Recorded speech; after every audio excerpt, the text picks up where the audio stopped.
Et là, le travail, donc là, il faut rentrer toutes les informations, et je le répète, y compris les informations que l'on a sur les bornes a priori sur U. Ce n'est pas surprenant, parce que dans la démonstration d'unicité, même en dimension 1, on a rentré les estimations a priori que l'on avait. On a rentré, souvenez-vous, le fait que Ux carré soit supérieur à C sur X. C'est ça qui nous permettait de choisir delta en fonction de epsilon. Donc là aussi, si on ne veut pas calculer la distance exacte, la distance géodésique exacte, on doit passer par toutes les informations que l'on a sur elle. Bon. Alors ça, c'est une première extension. Une deuxième extension, alors tout ce que je vous raconte, on peut passer ça à des équations du deuxième ordre, étant entendu que ces équations du deuxième ordre doivent dégénérer en x égale à 0, dégénérer dans les composantes normales. Donc l'extension au deuxième ordre, j'écris uniquement le problème, hein, parce que après on va tous beaucoup fatiguer, x gradient u carré. Et donc, que va-t-on écrire? Je vais faire simple.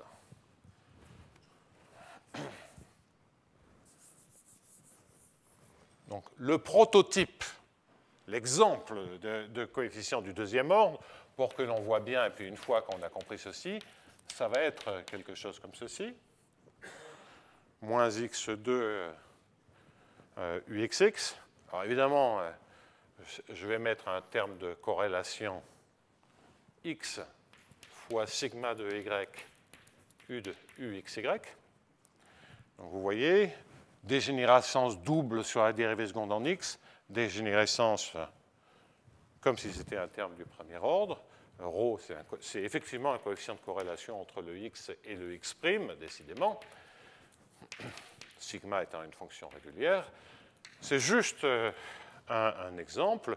Moins 1,5 de sigma 2 est là quelque chose qui ne dépend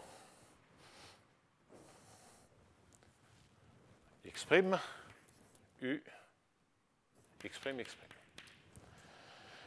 Donc ça veut dire quoi?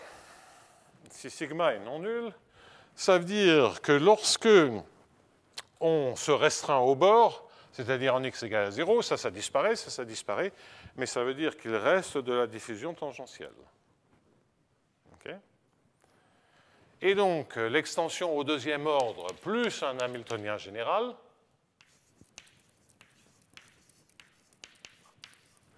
cela va être de rajouter ici un hamiltonien, maintenant que je vais baptiser F, qui ne dépend, par exemple, après on peut faire plus général sur les dépendances ici. De sorte que, et on pourrait se permettre d'avoir une dépendance en x et qu'en x égale à 0, ça ne dépende que de la partie tangentielle. Donc je mets 3 petits points parce que c'est sans fin. On peut toujours compliquer. Égal à petit f de x et de x'. Donc là, la différence que l'on va avoir, c'est attention. Donc ça serait l'exemple 2. Là, l'information nouvelle que l'on va avoir, c'est que lorsqu'on est sur le bord, en x égale à 0, vous voyez, ceci se part, ceci part, mais en x égale à 0, on va avoir formellement une équation. C'est-à-dire que l'on va avoir U moins 1,5 de sigma carré de x', là j'ai écrit les choses comme si on était en dimension 2, mais c'est complètement général, plus f de x', gradient x', u est égal à f de 0 et de x'. Et donc, quand je parlais de décrochage, ça ne sera plus un décrochage par rapport à U égale à F, mais un décrochage, ça c'est, même si vous avez vu que dans la démonstration dans le demi-espace, je ne me suis pas servi de faire la distinction entre les points où on avait F et les points où on n'avait pas F. On construit des approximations, les solutions approchées décroissent, la limite se prolonge par continuité au demi-plan complet, et comme c'est une convergence décroissante, on a automatiquement la sous-solution, la sursolution jusqu'en zéro. C'est automatique, c'était l'argument de l'IMINF que j'avais donné en dimension 1. Le fait que ça soit que U vaille F ou ne vaille pas F, on s'en moque. Si on doit rentrer dans les détails comme ça, on est fichu. Parce que cette équation-là, qui elle-même est une équation au sens des solutions de viscosité, on ne pourra pas dire en un point elle est vraie, en un point elle n'est, c'est juste une inégalité.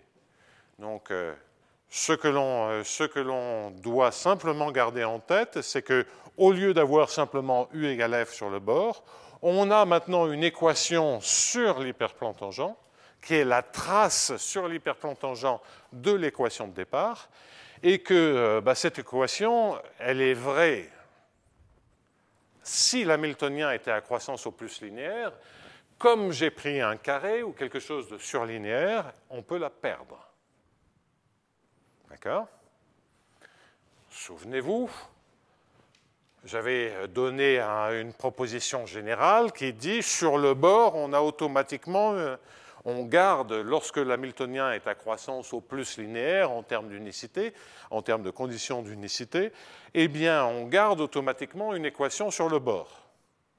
Ce qui, dans le cas de la dimension 1, revenait à dire que si le carré était remplacé par quelque chose à croissance au plus linéaire, on garde U de 0 égale F de 0.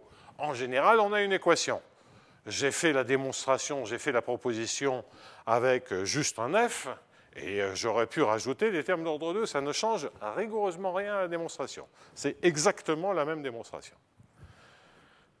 Donc simplement, si je mets ici des dépendances en X, il faut faire un peu plus attention. Si je mets des dépendances en X aussi, il va falloir que j'ai les bonnes conditions d'unicité, que le module en X croisse au plus linéairement.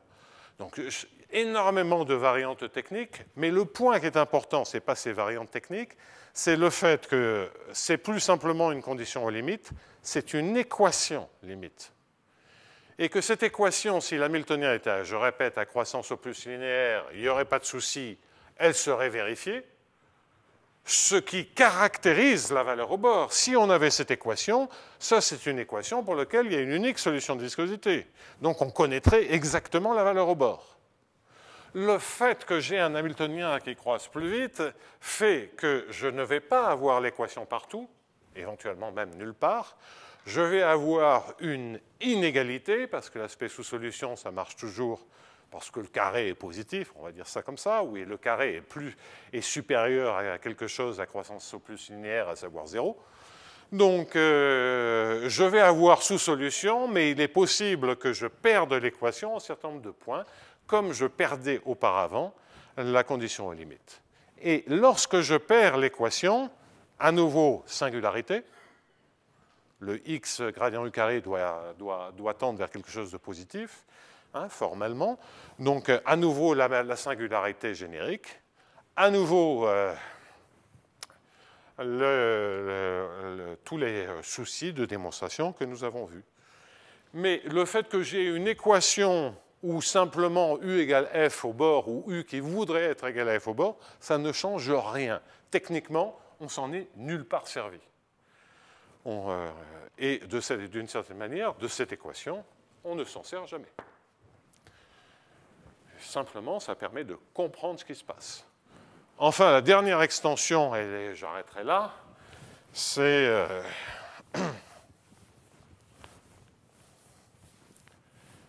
donc toujours dans des équations stationnaires. J'aurais pu dire aussi qu'on aurait pu regarder des équations qui dépendent du temps. Bon, toutes les variantes sont possibles, classiques des solutions de viscosité, ce n'est pas le problème.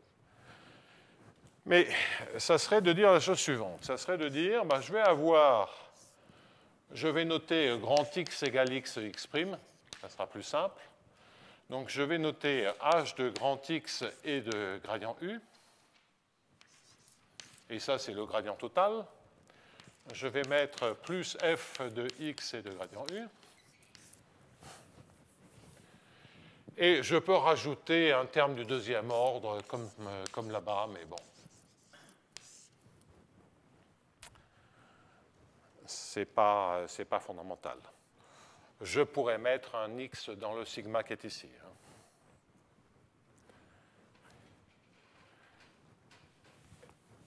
Et plus U égale à 0, ou égal à f de grand X, ça c'est vraiment pas le point important. Enfin, le f de grand X, il est dans le petit f de grand X, il est dans le grand F. Et donc, pourquoi j'écris deux Hamiltoniens? C'est que celui-ci, il vaut 0 si x égale à 0, et celui-ci, il faut penser qu'il se comporte comme petit x gradient U carré.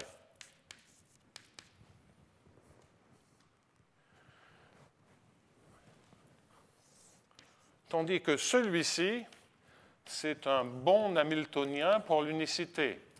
Donc, typiquement, par exemple, c'est de dire que la dérivée par rapport à x se majeure par c fois 1 plus p. Donc, si vous voulez, on isole une partie singulière et puis on a une partie régulière dans l'équation. Bon, bah c'est un bon Hamiltonien. Okay. Et là, la seule chose, c'est que ici, je ne me permets qu'un gradient x'.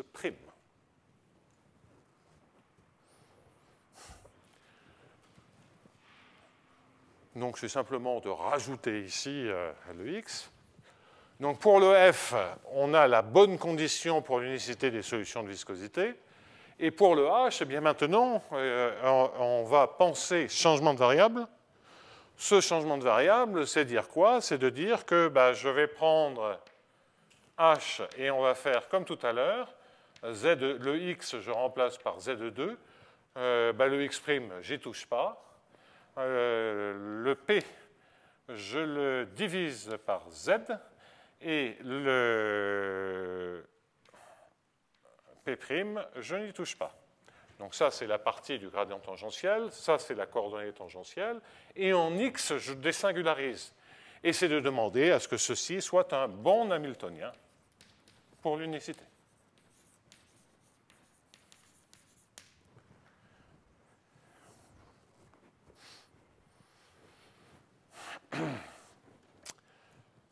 La raison pour laquelle tout ce que je viens de raconter fonctionne, c'est que le fait que je manipule des fonctions test en racine de x, je ne vais pas le voir sur cette partie tangentielle.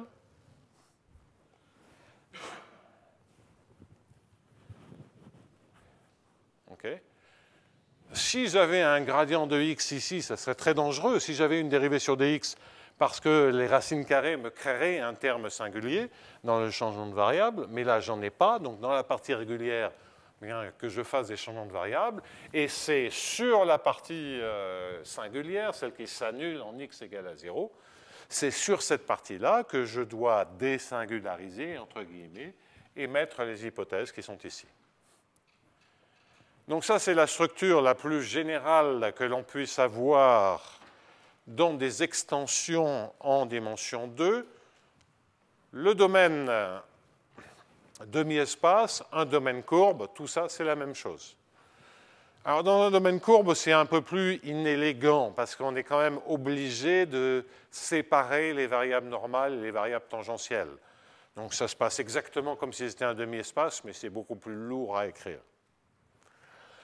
Bon, alors, donc ça, c'est l'extension. Je vous rappelle que nous, une de nos motivations, c'était d'avoir, disons, dans un quart de plan, même des cas en dimension plus grande. Un quart de plan, ça veut dire quoi?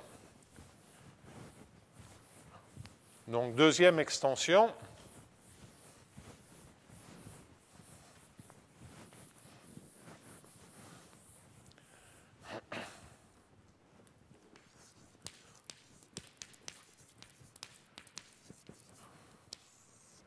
Donc, je vais écrire x1, x2. Et je travaille dans ce quadrant positif ou nul.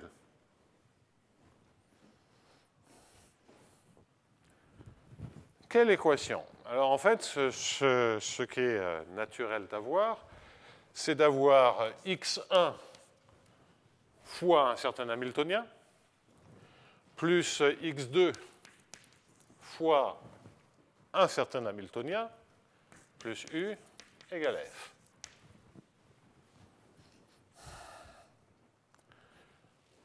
Quel est l'Hamiltonien? Eh bien, malheureusement, le seul cas qui fonctionne facilement, ce n'est pas le seul cas qui fonctionne, mais c'est le seul qui fonctionne par une extension aisée de ce que je viens de ce que je vous ai raconté, c'est un cas où je vais ici avoir, pour faire simple, un h de ux1 qui se comporte comme une puissance, un h1, et un h2 de ux2 qui se comporte comme une autre puissance. Je vais prendre les deux puissances égales à 2, ça n'a rigoureusement aucune espèce d'importance. La démonstration, vous voyez bien que si jamais en fait, le point de maximum de u moins v, si on prend deux solutions, on sait qu'il ne sera pas atteint ici ou qu'il ne sera pas atteint là parce que ça, ce sont les problèmes précédents. Et donc, la difficulté, c'est quand tout se passe au voisinage de cette double singularité.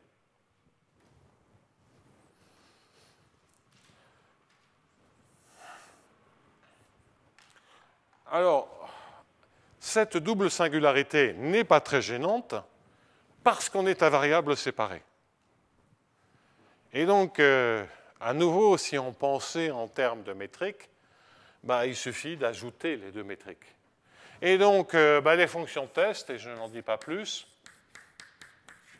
vous faites ça. Alors, si vous avez des puissances différentes, vous mettez les puissances qu'il faut.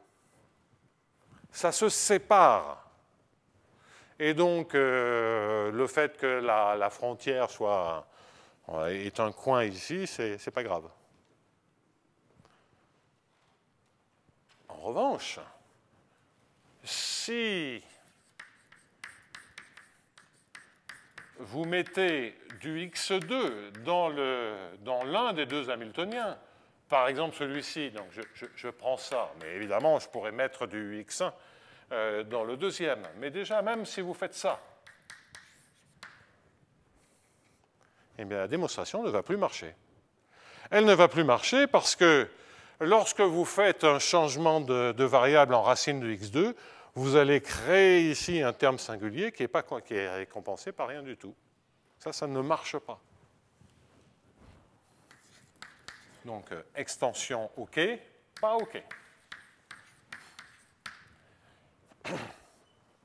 Le x2, quand vous remplacez u par phi, vous avez 1 sur racine de x2, la dérivée par rapport à la deuxième variable de phi.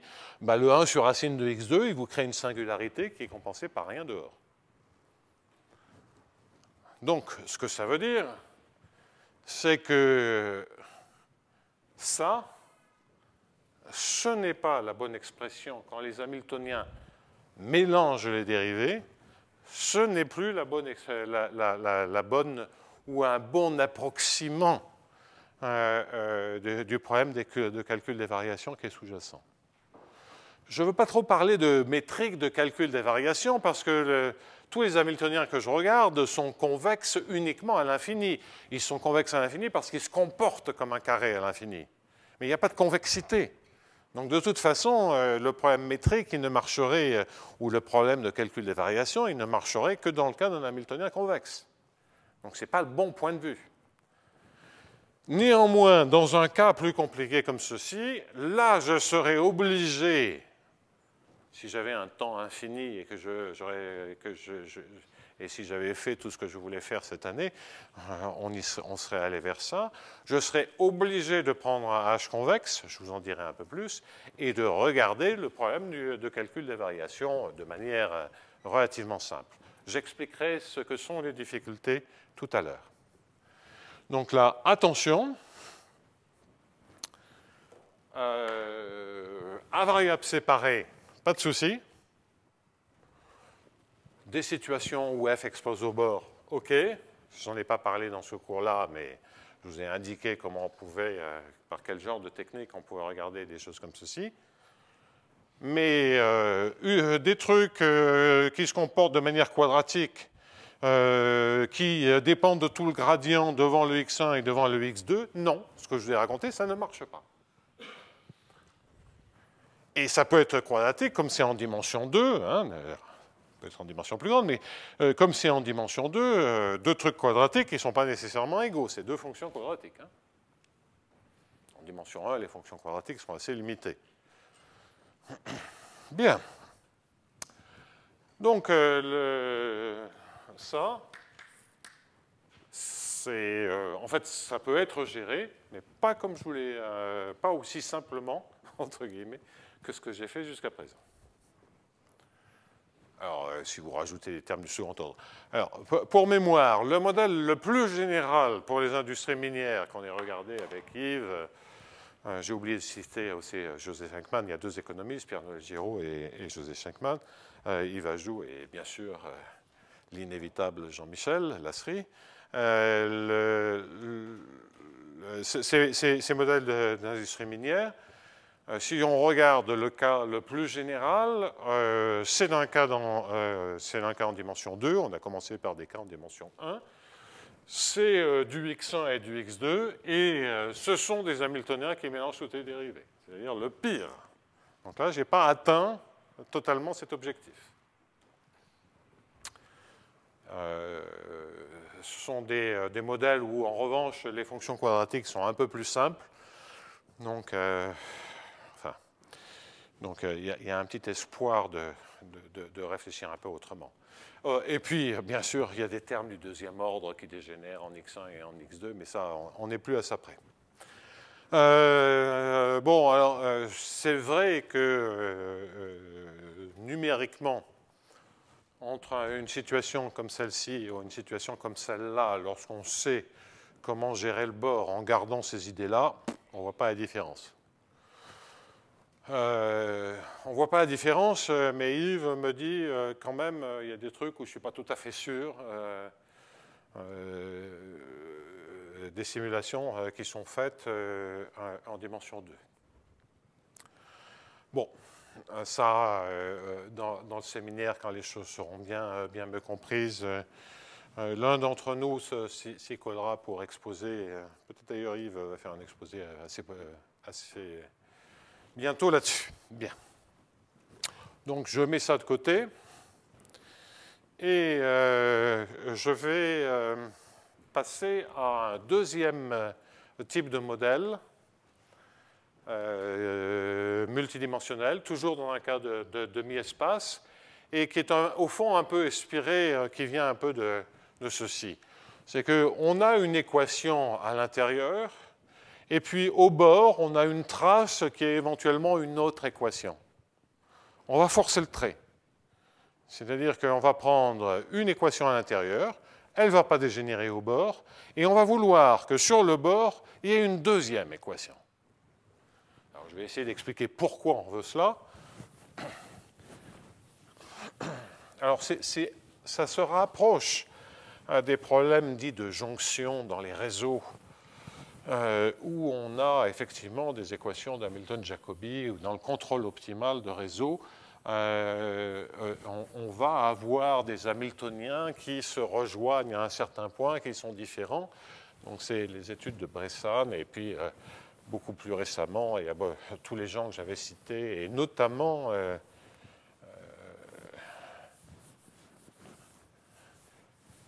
Humbert-Monod, regarde des cas qui ont une certaine similarité, ce n'est pas exactement les mêmes problèmes. Donc, deuxième catégorie de problèmes, et là je vais aller beaucoup plus vite et juste donner un exemple. Deuxième catégorie de problèmes, un peu du même tonneau. Donc, la première catégorie, c'était toute cette histoire de x ou x arrêt plus u égale f. Deuxième catégorie, il y a à peu près autant de choses à dire. Donc, c'est évidemment que je n'aurai pas le temps en 20 minutes d'en dire autant. Donc la deuxième catégorie est dire que je voulais faire un cours avec les 3 catégories. J'étais un peu optimiste. Hein. Alors, donc, avec 3 catégories. Alors, 4 catégories. Bien. Donc, on va avoir un demi-plan. Je veux oublier les histoires de doublement de variables pour l'instant, donc je vais revenir à un XY traditionnel. Et l'idée est la suivante. Vous avez un problème de contrôle déterministe, c'est-à-dire que lorsque vous êtes là, vous vous baladez suivant certaines trajectoires, au problème de calcul de la variation, et vous avez un critère qui est ce qu'il est à l'intérieur. Quand vous touchez le bord, vous avez 2 possibilités. Ou bien vous repartez à l'intérieur, ou vous vous baladez sur le bord.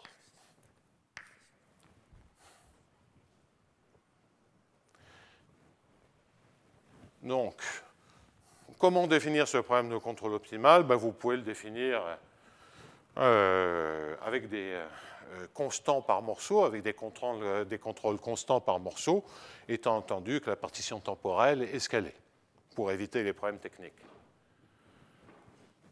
Donc, quand vous êtes au bord, vous êtes à un des points de la partition. Si vous êtes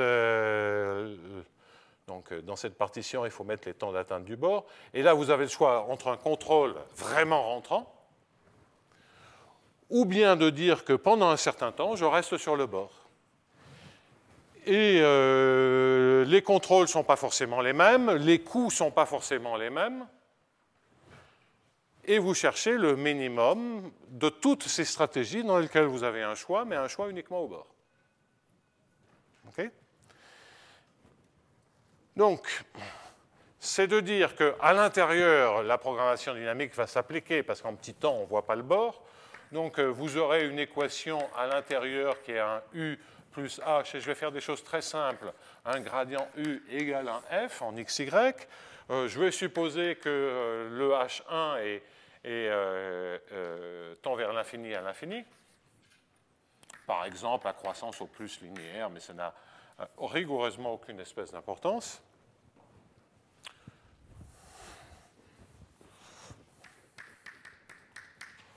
Ça, qu'est-ce que ça veut dire que H1 de P tend vers plus infini? C'est une manière d'être sûr de dire que j'ai des contrôles dans toutes les directions possibles. Et pour ce genre de problème, ça vaut mieux qu'il y ait des contrôles qui nous fassent toucher le bord, sinon on ne sent pas le deuxième. Et il faut des contrôles qui aussi décollent du bord. Alors quand le bord est plat, on aurait envie de dire, il suffit que ce soit dans la première coordonnée. Mais si le bord était courbe, la normale, ça serait, donc il faudrait toutes les directions, et on aurait cette condition. Donc ça, c'est vraiment une condition pour dire, là, j'ai une contrôlabilité très forte, on peut affaiblir. Mais il ne demeure pas moins qu'il faut d'une certaine contrôlabilité, c'est-à-dire qu'il faut des contrôles sortants et des contrôles entrants. L'interprétation contrôle est une motivation. Je ne vais pas supposer que mes Hamiltoniens sont convexes. Et ça, c'est complètement nouveau par rapport à toute la littérature. Je pourrais avoir des termes du deuxième ordre. De tels problèmes, et donc sur le bord, on a assez naturellement un certain Hamiltonien. Ce à quoi on s'attend, c'est que lorsque je suis sur le bord, et que je pense toujours en termes de contrôle optimal, les choix qui consistent à dire « je reste au bord », ce n'est qu'un des choix possibles. C'est donc que le minimum, il est a priori meilleur, plus bas, que si je n'empruntais que des contrôles sur le bord. Ça, qu'est-ce que ça veut dire?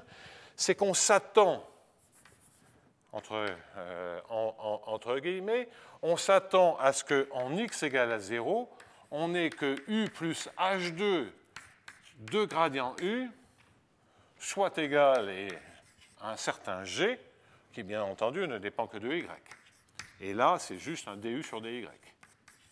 On peut avoir des termes du deuxième ordre. Et égal, non, inférieur ou égal. C'est l'aspect de dire, peut-être, en re-rentrant, je peux faire mieux que ça. Et le dire que je peux faire mieux que ça, c'est dire que c'est une sous-solution de viscosité. Donc, on s'attend à ce que l'on ait U plus H2 sur le bord soit négatif ou nul. On s'attend, soit inférieur à G. On s'attend à avoir l'équation à l'intérieur. Et on s'attend à ce que l'un des deux choix soit minimal. Et ça, qu'est-ce que ça veut dire? On s'attend à ce que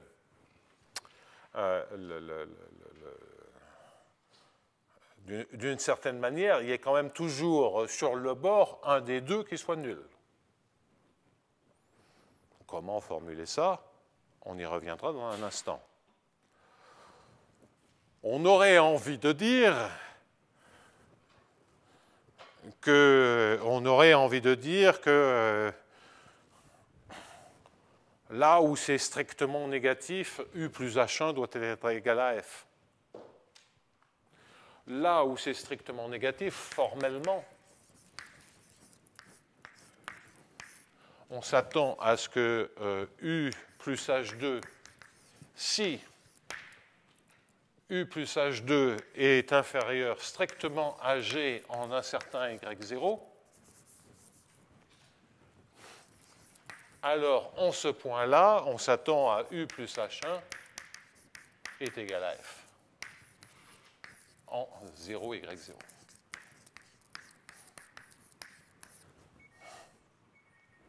C'est-à-dire qu'on s'attend à se dire, si ce n'est pas ça la bonne équation, c'est que les bons contrôles, ce n'est pas de rester sur le bord, c'est d'entrer à l'intérieur. Et donc, je vois l'équation de l'intérieur.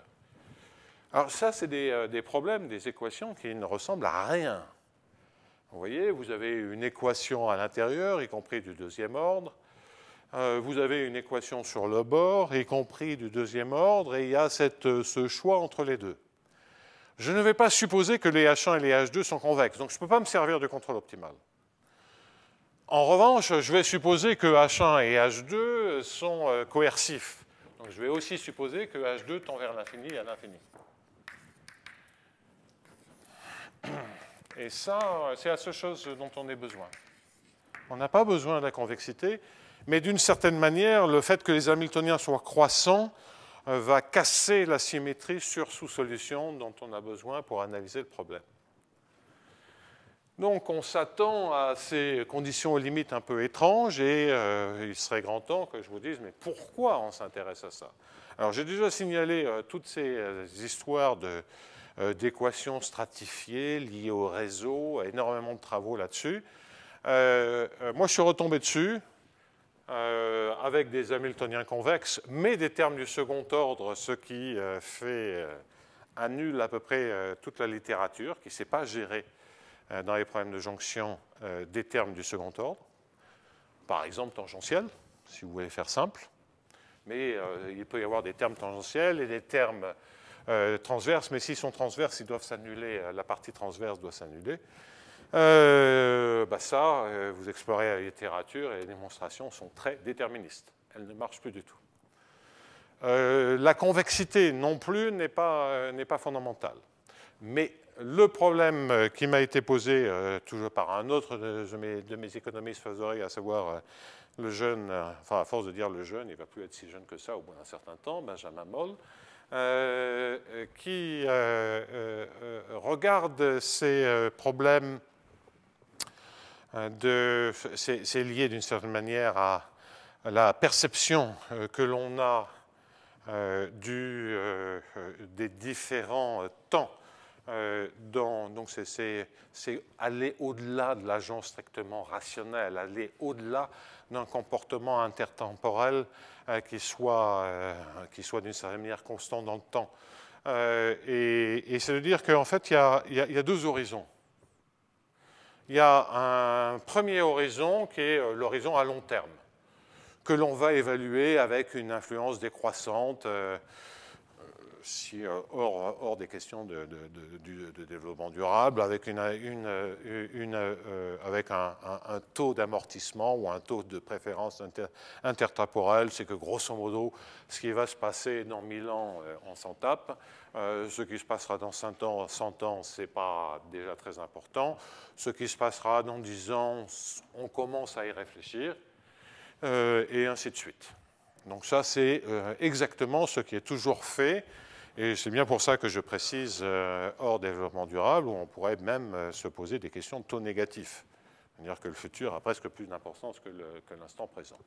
Mais pour des gestions, je ne sais pas, préparer l'avenir financier de sa famille, y compris son propre avenir financier, oui, on peut penser un peu à la retraite, on ne va pas forcément penser à 3 générations, mais quand on a 30 ans, on ne pense pas beaucoup à la retraite, on pense plutôt aux investissements nécessaires, se loger, des trucs comme ça. Donc on voit bien que le futur est amorti assez rapidement en termes de préférences intertemporelles. Néanmoins, on voit bien aussi que le présent ou le futur immédiat, il n'est pas évalué, et c'est pour ça on est beaucoup plus en train de parler d'économie comportementale, qu'on ne va pas forcément l'évaluer avec le même taux de décroissance, le taux de préférence, que celui à 10 ans. C'est-à-dire que l'idée serait de dire qu'il y a une première période dans le futur court qui compte beaucoup pour nous. Et nos actions, c'est le bord qui est ici. Nos actions, donc ce serait typiquement avec un F plus petit, puisque je minimise tout, avec un G plus petit que le F. C'est ça qui est très important pour nous. On va tenir compte un peu dans le futur, on ne veut quand même pas faire des bêtises qu'on paiera très cher beaucoup plus tard, mais il y a un premier temps, une première période qui est la période qui compte vraiment beaucoup pour nous, deuxième période plus longue qui compte un peu, mais qui compte moins, et que là on peut regarder comme assez homogène, modulo le taux de préférence intertemporelle. Donc c'est pour aller au-delà de ce qu'on appelle les anticipations rationnelles, aller au-delà de ce comportement d'un agent qui anticipe, mais anticipe en disant le futur compte de moins en moins, en disant oui, mais il y a quand même une première période qui compte beaucoup pour nous. Ça, stricto sensu, on sort de toutes les théories classiques économiques. Les économistes qui sont très inventifs ont imaginé des modèles comme ceci. Et Benjamin Moll m'a dit, mais tu sais, dans un cas asymptotique, le cas réel avec vraiment 2 périodes, c'est un système d'équations dont je ne sais absolument rien dire, d'une difficulté absolument incroyable. Mais si on prend une limite asymptotique qui est déjà pertinente, on va être exactement sur ce modèle-là. On a grosso modo 2 variables, une variable qui correspond à l'évolution d'un système en temps long et une variable plus rapide. D'où le fait qu'il y ait 2 variables et que les problèmes soient différents entre l'une et l'autre des variables. Et que la variable longue tient compte de la variable rapide, le contraire n'étant pas vrai. Donc, voilà pourquoi on a des problèmes comme ceci. Et quand on se dit, c'est quand même un drôle de système d'équations, est-ce qu'on peut dire grand-chose? La réponse est oui. Et le théorème est le suivant. Donc, je vais énoncer un théorème et pas réellement le démontrer. Le théorème est le suivant. Ça va consister à dire, c'est qu'il existe un unique U, on va dire, continu, qui va en fait être Lipschitz, puisque, vu les hypothèses que j'ai mises, qui vérifiant les propriétés suivantes.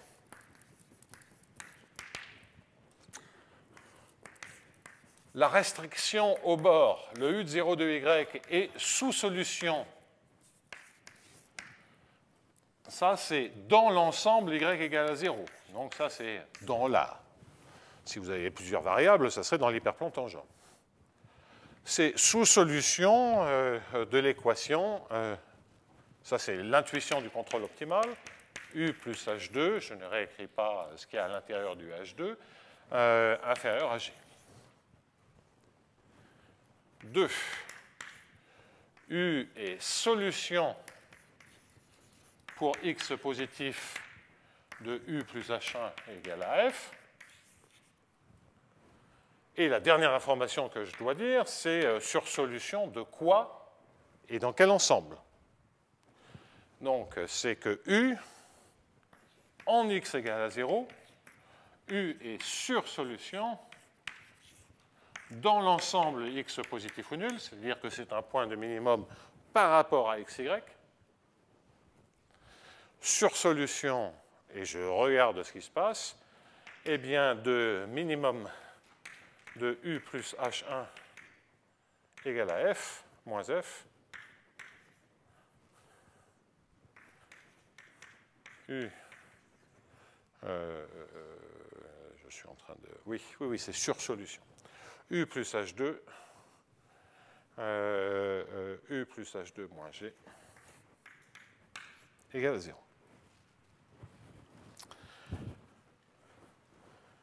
Donc, quelque chose qui est dissymétrique. Ce n'est pas un problème standard, mais ça se passe très bien. Ça se passe très bien une fois qu'on a compris ces conditions aux limites. Faire la démonstration n'est pas si compliqué que ça. Là, vu le temps qui reste, et comme je voudrais parler au moins d'une troisième catégorie, ce n'est pas raisonnable que je vous en dise beaucoup plus. La démonstration de l'unicité ne va pas être fondamentalement différente. Une manière relativement agréable de faire, c'est d'utiliser les inf et subconvolutions de façon à avoir une sous-solution semi-convexe et une sursolution semi-concave, dire qu'on a un point de maximum unique en 0, 0, ça c'est toujours vrai.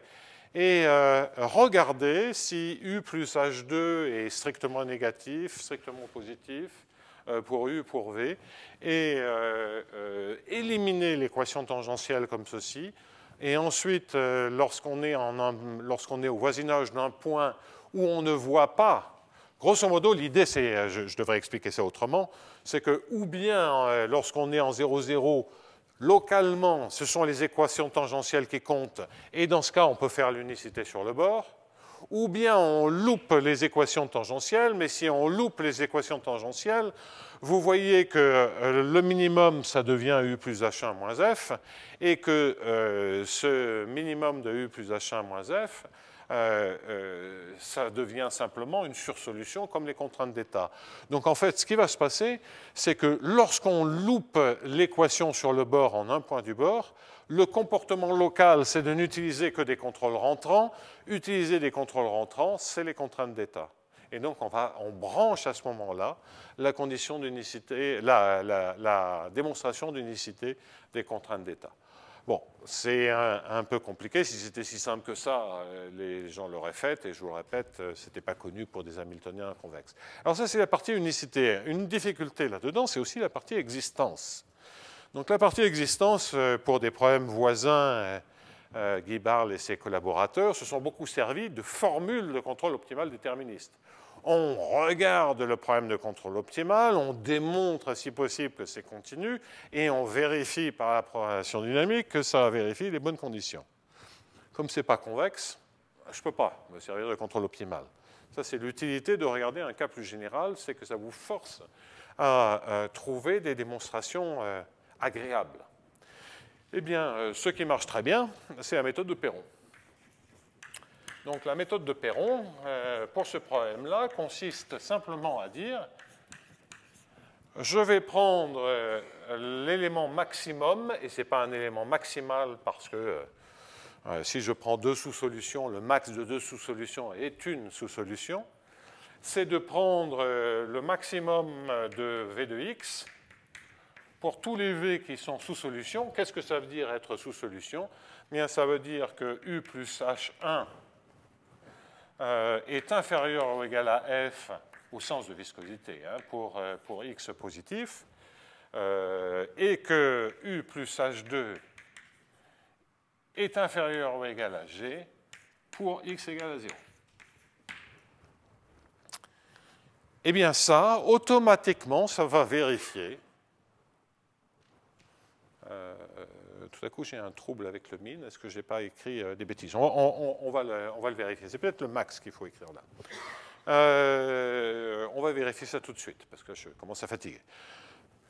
L'idée, c'est qu'effectivement, on va regarder cet élément maximal, qui est lui-même une sous-solution. Tout est lipschitien là-dedans, donc il n'y a pas de difficulté.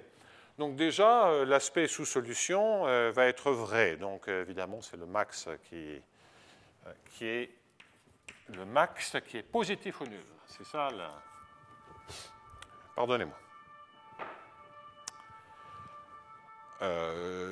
Enfin, le min de deux problèmes de contrôle optimal, c'est le maximum de deux Hamiltoniens. Donc, pardonnez-moi pour le min, c'est le max.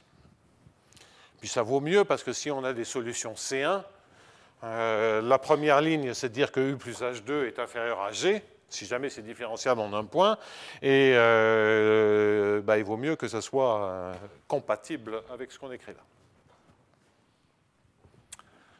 Bien.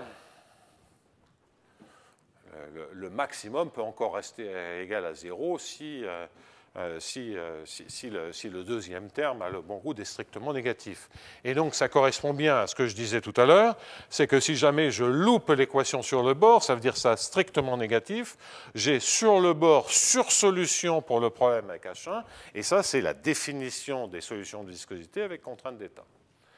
Donc, eh bien, ceci, c'est pas très compliqué. En X strictement positif, la méthode de Perron fonctionne. Ça, c'est Hitoshi Ishii qui avait eu cette magnifique idée. L'équation est automatiquement vérifiée, classique. Donc la question, c'est sur le bord. Sur le bord, on va certainement garder sous solution, c'est le point I. Donc 1 et 2i, il n'y a rien à faire.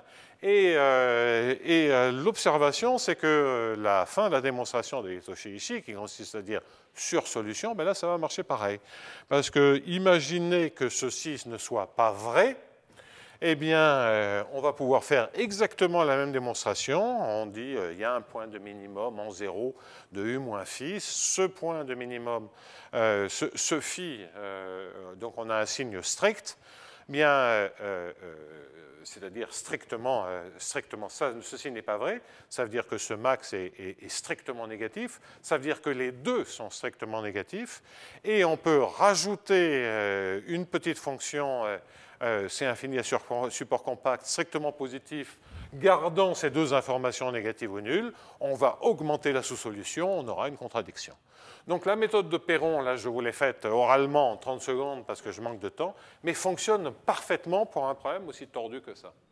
Donc en fait, ce n'est pas compliqué à démontrer l'existence de problèmes style stratifié grâce à la méthode de Perron. Ce qui n'est pas... Et donc, et là, on n'a plus besoin de contrôle optimal, on n'a plus besoin de convexité, ça peut être du deuxième ordre. Et quant à l'unicité, il y a une technique qui fonctionne. Je vais prendre 2 minutes avant de faire une pause et de laisser la parole à Nizar, mais on va rester dans le domaine étendu des solutions de viscosité avec un point de vue néanmoins assez radicalement différent. En indiquant, parce que c'est comme j'ai motivé ça par ce modèle non décrit d'industrie minière, en indiquant avec le coût du quadrant, en indiquant que le quadrant modulo des singularités en racine carrée, ça revient à... C'est une situation dans laquelle on va avoir en fait des singularités différentes suivant tous les rayons en zéro. Et que, si vous voulez un exemple déjà un peu plus sophistiqué de ce problème-là, c'est de dire qu'est-ce qui se passe si je regardais une équation. C'est un exemple, il faut, et on peut faire beaucoup plus général, de gradient U égale plus U égale à F. Bon, eh bien, le problème, c'est que là, vous avez quelque chose. Donc, le problème, c'est évidemment en zéro. Alors, en zéro, si vous voulez comprendre ce que sont les distances à associer à un problème comme ceci, on va regarder la pire situation qui est la distance de 0 à x. Eh bien, vous voyez que vous êtes amené à chercher une fonction que je vais baptiser L, qui assez naturellement, si A était un coefficient A, est maintenant strictement positif. Si A était un coefficient, s'il s'annule, il faut rajouter la singularité radiale en plus, mais le problème là va être un problème angulaire. Donc le L qui est ici, la distance de 0 à x, si A était constant, c'est la norme de x. C'est ça la distance euclidienne. Et là, ben, on va se dire ça va être modulé par une dépendance angulaire. Regardons. Et cette dépendance angulaire, que devient-elle? Ben, ça devient A de oméga. Vous faites le calcul sans difficulté et parce que le gradient radial et le gradient tangentiel sont orthogonaux, donc j'ai pris la norme euclidienne, c'est plus simple à faire le calcul. Mais c'est absolument général ce que je vous raconte pour des Hamiltoniens positivement homogènes de degré 1, mais convexe, et fortement convexe. Donc, dans le cas qui nous occupe, eh bien, vous allez avoir simplement racine carrée de phi carré plus le gradient en oméga de phi au carré. Si vous êtes en dimension 2, c'est le cercle. Le cercle, on a tendance à l'appeler θ, et c'est la dérivée de phi par rapport à θ au carré. C'est sur le même plan parce que lorsque vous prenez la dérivée par rapport à r, bien sûr, vous avez phi par rapport à la direction radiale. Et lorsque vous prenez les dérivées angulaires, en termes de gradient euclidien, vous devez diviser par r. Hein, donc le gradient, c'est d sur dr dans la direction oméga. Et puis, c'est 1 sur r, le gradient oméga. Hein, c'est ça le gradient complet. Et ces deux termes sont orthogonaux. Gradient oméga vit dans l'espace tangent, oméga c'est anormal. Donc voilà pourquoi vous récupérez, comme vous avez ce scaling, le 1 sur R, tout s'en va, vous récupérez cette équation. Et c'est ça qui est égal à 1. Donc vous voyez que vous avez maintenant ce problème de distance qui est posé. Et le malheur, c'est qu'à cause de la singularité qui est ici, bon, c'est pas régulier en zéro, mais ça on s'en moque, parce que c'est en zéro, que si on prend le carré, c'est pas grave. Mais cette équation, c'est maintenant, vous cherchez un phi qui est strictement positif. Donc vous pouvez réécrire cette équation, mais c'est une équation d'Hamilton-Jacobi maintenant sur la sphère. Et en général, cette équation d'Hamilton-Jacobi, si l'oscillation de A n'est pas trop petite, va avoir des singularités. Donc le mieux que vous puissiez avoir, C1 sera toujours impossible, presque toujours impossible, sauf si A est pratiquement constant. Mais le mieux que l'on pourra avoir, c'est des choses qui sont semi-concaves.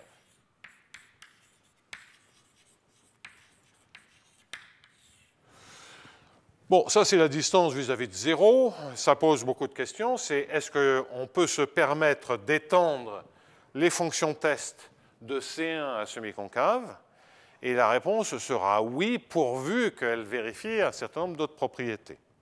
Donc ça, c'est toute une extension que je n'aurai pas le temps, peut-être l'an prochain, on verra. Si j'ai rien de mieux à vous raconter, je suis déjà sûr d'avoir quelque chose à vous raconter l'an prochain, en reprenant tout à 0, parce que, enfin, pas le cas en dimension 1, mais en reprenant ceci de manière très détaillée. Et donc, est-ce qu'on peut étendre à des fonctions test à un cadre semi-concave, c'est-à-dire au-delà de C1?